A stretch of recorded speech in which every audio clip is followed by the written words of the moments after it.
Have you ever wondered why pain follows you everywhere? Why no matter what you do, suffering seems to return in different forms? Why you change jobs, relationships, cities, therapies, yet that same heaviness, that emptiness, that anxiety still finds you? Why you read self-help books, meditate, exercise, follow all the right advice, but the relief never lasts? Maybe you are that person who distracts yourself the moment discomfort appears, who seeks endless external solutions to internal wounds, who blames circumstances, people, or bad luck for your pain. And what do you get in return? Temporary escape, brief moments of relief, followed by deeper suffering and a growing sense of helplessness. And do you know what the hardest part is? It's that deep down you feel trapped in a cycle you don't understand, and you keep searching, hoping, analyzing, trying to fix yourself constantly, believing the next solution will finally free you. But that freedom never comes. Carl Jung said, neurosis is always a substitute for legitimate suffering. And maybe that's why you haven't broken free yet, because ending unnecessary suffering requires facing necessary pain that you've been running from your entire life. This video will not offer quick fixes, spiritual bypassing, or toxic positivity. It will show you the root of persistent suffering, and it's much closer than you think. If you are tired of the endless cycle of temporary relief, followed by renewed pain, it's time to understand why this happens. Time to take control of your psychological freedom. Here we will dive into Jung's profound psychology to reveal why you experience the same suffering patterns over and over, and how to transform them once and for all. Because as long as you run from legitimate suffering, you will remain trapped. Neurotic suffering. Are you ready to hear what real freedom from pain actually requires? Your suffering is not random chaos. It is in fact a precise message from your psyche. And this is something that few have the courage to face. Do you think you suffer because of bad luck, external circumstances, or other people's actions? Maybe, but what you don't want to admit is that your suffering is pointing directly to what needs integration in your life. Because when you avoid necessary growth, when you refuse to face what must be faced, you communicate something to your unconscious. This part of me is unacceptable. This emotion is too threatening. This truth is too painful to acknowledge. Jung believed that the psyche constantly seeks wholeness. Everything you experience as suffering, the anxiety, the depression, the relationship problems, the emptiness, these are not random torments. They are symbolic messages about what needs conscious attention. As long as you treat suffering as an enemy to be eliminated, you project responsibility outward.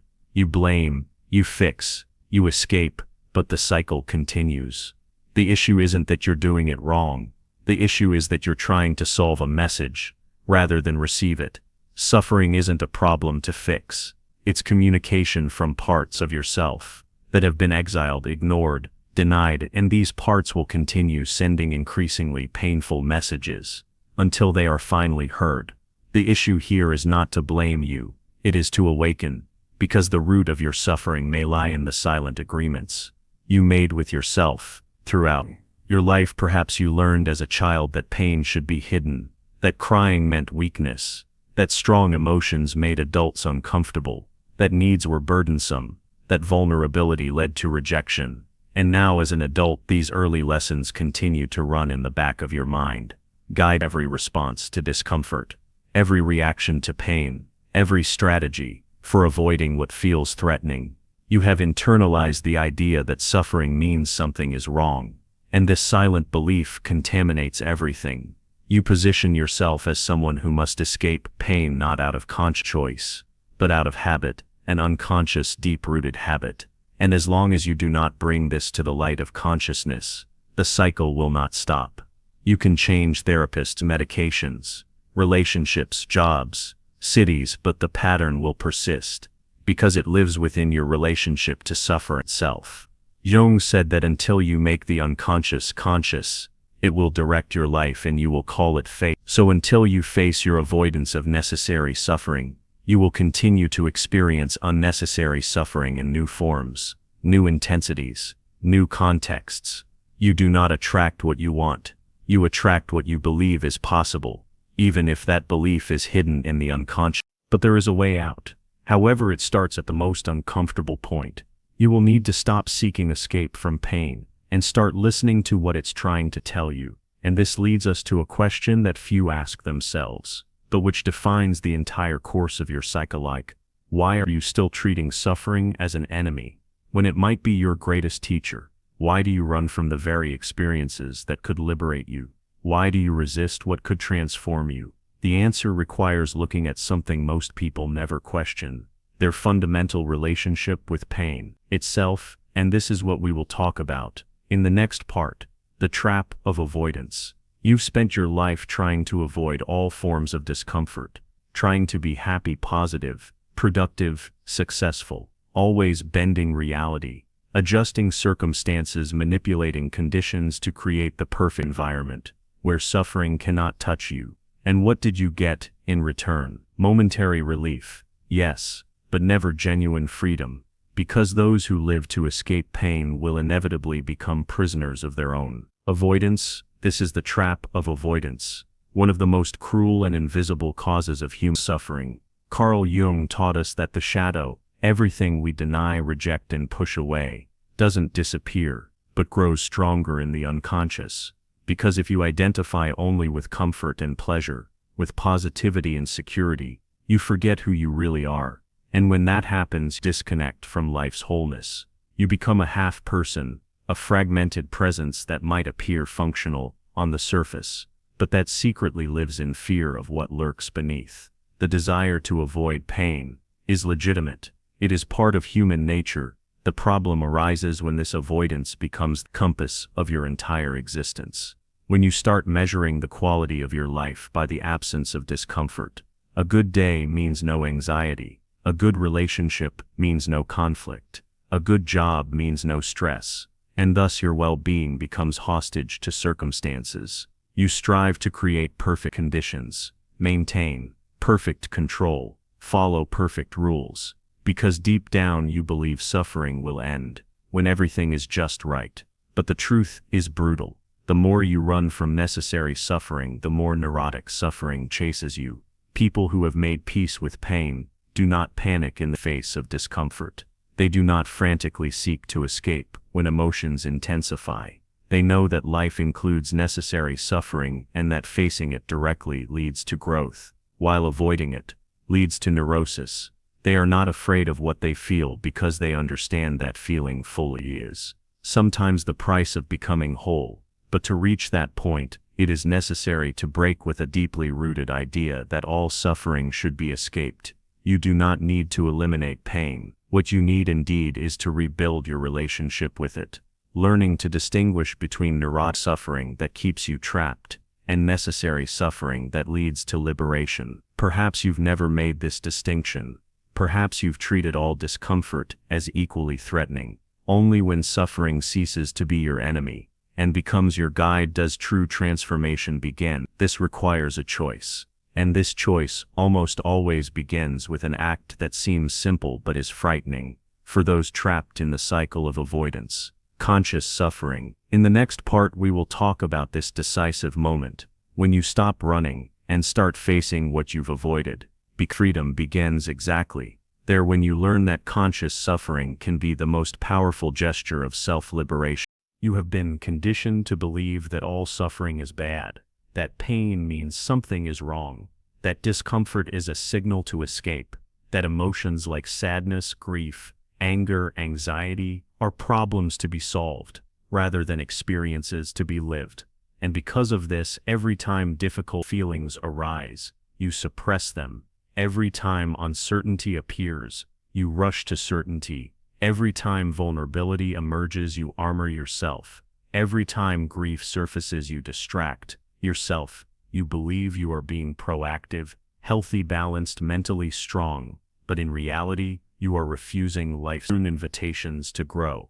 Little by little, day by day, you are fragmenting yourself. The problem is that running from necessary suffering doesn't eliminate it. It transforms it into chronic neurotic suffering, and this unconscious suffering is not asked for, not chosen, not meaningful. It drains without purpose. It wounds without healing. It persists without resolution. And this unconscious suffering is what you've been trying to escape for so long without realizing that your very escape creates it. Conscious suffering is different. It is when you willingly face what needs to be faced, when you communicate to yourself that there are experiences you will no longer run from, that your growth matters more than your comfort, that your wholeness is worth the discomfort. But to reach this point you need to break free from automatic avoidance, because it will appear. Whenever pain arises, your conditioned response will scream for escape, for distraction, for numbing. It will make you doubt your capacity to bear what feels unbearable. It will try to drag you back to the familiar place where you always gave in to fear. Carl Jung reminds us that individuation, the process of becoming whole, requires confrontation, and one of the first confrontations is with that version of yourself that learned to survive by avoiding all pain. That version that believes feeling fully means being overwhelmed. But this avoidance comes at a very high cost. Your psychological freedom, your emotional depth, your capacity for authentic joy. Do you want to end unnecessary suffering? Then start by staying present when you normally escape. Start feeling your anxiety without trying to fix it. Start experiencing your grief without rushing to resolution.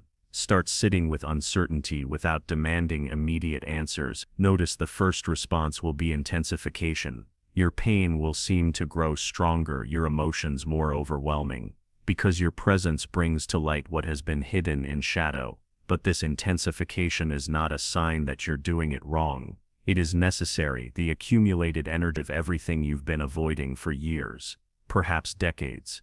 You need to understand that every time you consciously suffer what is necessary, you free yourself from years of unconscious suffering, and that conscious suffering is the beginning of something powerful, the rebirth of your wholeness, recovery of your authenticity, the start of a new way of existing, a way that no longer depends on the futile attempt to escape what cannot be escaped. But there is an even deeper reason why suffering persists in your life, and it is hidden in the parts of your psyche that you refuse to acknowledge. It is in your shadow, in the disowned aspects of yourself that you've tried to bury, but that continue to govern your life in silence. In the next part we will dive deeper. We will talk about how your shadow creates suffering, and why, as long as you do not integrate what you've rejected, you continue to experience what seems like fate. Why do you experience the same painful patterns over and over? Why do certain relationships trigger the same wounds? Why do specific situations consistently cause disproportionate suffering? Why do you feel stuck in cycles that logic can't explain? The answer lies not in bad luck, not in your circumstances, not even in your conscious choices. The answer is in your shadow. Carl Jung defined the shadow as everything you have disowned within yourself. Qualities, emotions, memories, potential, because you learned they were dangerous, unacceptable, or overwhelming. The child who was punished for expressing anger learned to repress it. The one whose needs overwhelmed caregivers learned to suppress them. The one who was shamed for vulnerability learned to hide it. And so you grew up building a persona that seems safe, acceptable, functional, while burying parts of your authentic self, your power, your depth, your truth. But what is buried does not disappear. On the contrary, it gains strength in the underground of the psyche. Your shadow, silent, remains alive, and it is what creates suffering wherever you refuse integration. It is what sabotages you when success feels threatening. It is what creates conflicts in relationships that mirror your inner divisions. It is what generates anxiety in situations where your disowned parts could be exposed. Think about it. How many times have you felt inexplicable dread before an opportunity that should bring joy? How many times have you created the same painful dynamic with different people? How many times have you felt disproportionate suffering in situations others navigate easily? You tolerate unnecessary suffering because you are not aware of what you've disowned within yourself, because you are afraid to reclaim parts of your being that you learned to reject: your creativity, your anger, your needs, your vulnerability. You still believe that to be whole, you need to be perfect, that to be worthy, you need to be flawless. But that is a lie.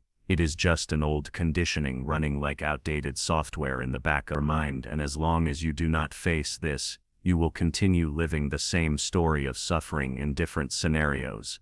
New relationship, same wounds. New job, same dissatisfaction. New beginning, same eventual collapse. Want a practical example? Think of that time you felt destroyed by criticism, because the words themselves were so harmful, but because they touched an unintegrated wound you've been carrying, or that situation where you experienced panic, not because the circumstance was truly threatening, but because it mirrored an earlier powerlessness you never processed. This kind of suffering is not random, it is precise. It is your shadow communicating through pain. Jung said that what you resist persists. What you do not bring to consciousness appears in your life as fate. Your disowned anger becomes anxiety. Your rejected needs become depression. Your buried creativity becomes stagnation. You become a prisoner of your own unprocessed shadow. And as long as you keep avoiding these parts of yourself, you will live at the mercy of unconscious forces, creating suffering that seems to come from nowhere. But there is a way to liberation, and it involves an act of courage, shadow integration, reclaiming what you've disowned, not to become someone without boundaries, but to finally be whole. And that is exactly what we will talk about in the next part, because before ending suffering, you will need to reclaim something much more important, your complete self, and it waits where you least want to look. Ending unnecessary suffering is not something you demand from the outside world. It is something you build internally day by day with concrete actions. If you want to stop being trapped in neurotic pain, you need to start acting like someone who values wholeness over comfort. And this doesn't happen by magic. It happens with practice, constant, conscious, and intentional. Here are 5 practical tools you can start applying today to transform your relationship with suffering and free yourself from patterns that have held you captive for far too long. 1. Use pain as messenger. Every time suffering appears, stop, don't run, don't numb, don't distract. Ask yourself, what is this pain trying to show me? What part of myself am I avoiding? What truth am I refusing to see? Perhaps the answer is to look at an unhealed wound, acknowledge a suppressed need, or face a reality you've been denying. Follow that answer. Pain is your psyche's way of pointing to what needs attention. 2. Practice conscious non-reaction. You don't need to automatically escape every time discomfort arises. When you react too quickly, you communicate that you cannot bear your own experience. Presence starts with pause. Learn to say, "I'm feeling this anxiety. I am experiencing this grief. I am noticing this fear," without immediately trying to change it. Those who can be with their pain, without immediately reacting, gain access to its transformative power. 3. Schedule shadow dialogue. Look at your week. Where have you placed time to communicate with your suffering? If the answer is nowhere, that is a clear sign of avoidance. Block time in your schedule to sit with what hurts, to write from the perspective of your pain. To ask your shadow what it needs you to know. This isn't self-indulgence, it's necessary integration. 4. Find meaning in suffering. When pain appears, your tendency may be to ask, why me, or how do I make this stop? Neither path leads to transformation. What works is to ask, how is this necessary for my growth? What purpose might this serve? Don't rationalize, just explore. Those who find meaning in their suffering transform it from enemy to teacher. 5. Surround yourself with depth. Observe your environment. Does it value authentic experience or toxic positivity? Are you surrounded by people who understand necessary suffering, or who panic at the first sign of discomfort? The transformation you seek also depends on where you place yourself. Learn to distance yourself from those who demand constant happiness. Learn to connect with those who understand that depth requires descent. These practices are not difficult. What makes them difficult is the emotional pattern you have created over the years. Running from pain, fixing every discomfort, numbing what feels too intense.